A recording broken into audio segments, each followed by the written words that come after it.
Evangelho de Marcos, capítulo 4. A parábola do semeador. Retornou Jesus à beira-mar para ensinar, e a multidão que se ajuntou ao seu redor era tão numerosa que o forçou a entrar num barco, onde assentou-se. O barco estava no mar, e todo o povo agrupava-se na praia. E assim ele lhes transmitia muitos ensinamentos por parábolas, e enfatizava ao ministrar: Escutai, eis que o semeador saiu a semear. Enquanto lançava a semente, parte dela caiu à beira do caminho, e chegaram as aves e a devoraram. Outra parte caiu em solo pedregoso, e não havendo terra suficiente, nasceu rapidamente, pois a terra não era profunda. Contudo, ao raiar do sol, as plantas se queimaram, e porque não tinha raiz, secaram. Outra parte ainda caiu entre os espinhos. Estes espinhos cresceram e sufocaram as plantas, e por isso não pôde dar frutos. Finalmente, outras partes caíram em terra boa, germinaram, cresceram e ofereceram grande colheita, a 30, 60 e até 100 por um.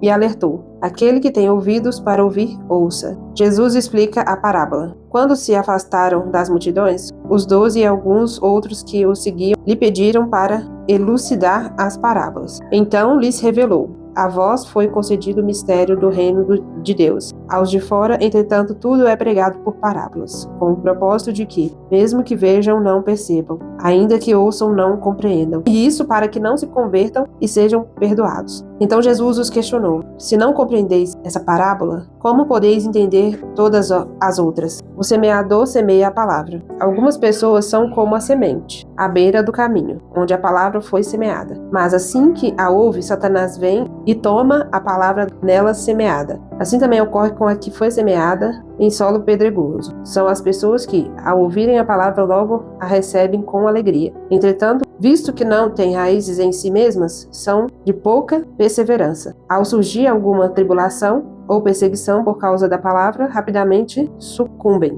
Outras ainda, como a semente lançada entre os espinhos, escutam a palavra, porém, quando chegam as preocupações da vida diária, a sedução da riqueza e todas as demais ambições, agridem e sufocam a palavra, tornando-a infrutífera. Todavia, outras pessoas são como as que foram semeadas em terra boa. Essas ouvem a palavra, acolhem-na e oferecem farta colheita, a 30, 60 e até 100 por um. A parábola da luz encoberta. E lhes propôs: quem porventura traz uma candeia para colocá-la sobre uma vasilha ou debaixo de uma cama? Ao invés, não a traz para ser depositada no candelabro, pois nada há de oculto que não venha a ser revelado, e nada em segredo que não seja trazido à luz do dia. Se alguém tem ouvidos para ouvir, ouça. E seguiu ensinando: ponderai atentamente o que tendes ouvido, pois com a medida com que tiverdes medido, vos medirão, igualmente a vós, e ainda mais vos será acrescentado. Porquanto ao que tem mais, se lhe dará, de quem não tem, até o que tem lhe será tirado. A parábola do reino. Então contou-lhes que o reino de Deus é semelhante a um homem que lançou a semente sobre a terra.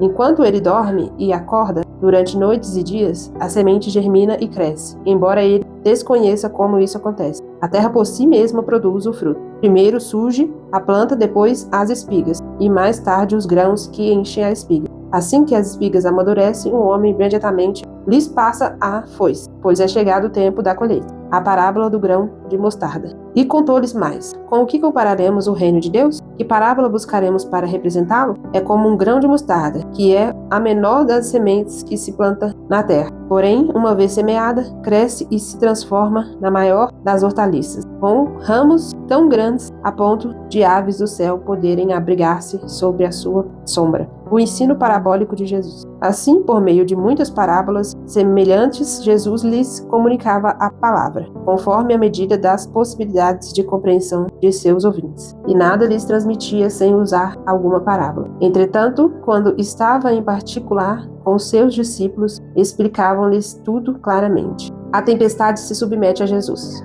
Naquele mesmo dia, ao cair da tarde, pediu aos seus discípulos: passemos para a outra margem. Eles então, despedindo-se da multidão, o levaram no barco, assim como estava, e outros barcos o seguiam. Aconteceu que levantou-se um tremendo vendaval, e as grandes ondas se jogavam para dentro do barco, de maneira que este foi se enchendo de água. Jesus estava na popa, dormindo com a cabeça sobre um travesseiro. Os discípulos o despertaram e suplicaram: Mestre, não te importas que pereçamos? Então Ele se levantou, repreendeu o vento e ordenou ao mar: Aquieta-te, silencia-te. E logo o vento serenou e houve completa bonança. E indagou seus discípulos: Por que sois covardes? Ainda não tendes fé? Os discípulos, contudo, estavam tomados de terrível pavor e comentavam uns aos outros: Quem é este que até o vento e o mar lhe obedecem?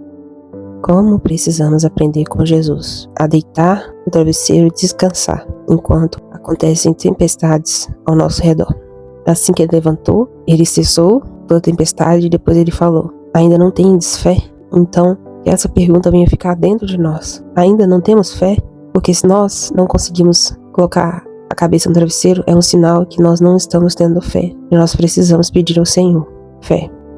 Senhor Deus querido Pai, nesse dia nós te agradecemos por mais um devocional, por mais um momento que nós estamos estudando a palavra do Senhor, por mais um momento que nós aprendemos que o Senhor descansava em meio à tempestade. E não foi em vão que o Senhor estava ali deitado enquanto acontecia um desastre desse. Não foi à toa, foi para que o Senhor nos ensinasse que em meio a todas essas dificuldades nós precisamos descansar, crendo que Deus é poderoso para fazer tudo cessar no tempo certo. Então nós precisamos dessa fé, nós precisamos desse descanso. Então nós pedimos a Ti, Deus, acalma os nossos corações, aquieta as nossas almas agitadas. Muitas vezes a tempestade e o turbilhão, ele está dentro de nós mesmos. Não é nem fora, é dentro. Então nós pedimos que o Senhor acalme esse mar agitado dentro de nós. Acalme essas ansiedades, os estresses do dia a dia. Que o Senhor traga descanso para as nossas almas, descanso para o nosso ser interior. Em nome de Jesus. Que nesse dia o Senhor venha trazer refrigério. Que o Senhor venha fazer um milagre em nós, dentro de nós. Que o Senhor venha ser Jesus, que entra nesse barco, que acalma a tempestade, que nos agita por dentro. Em nome de Jesus. Amém.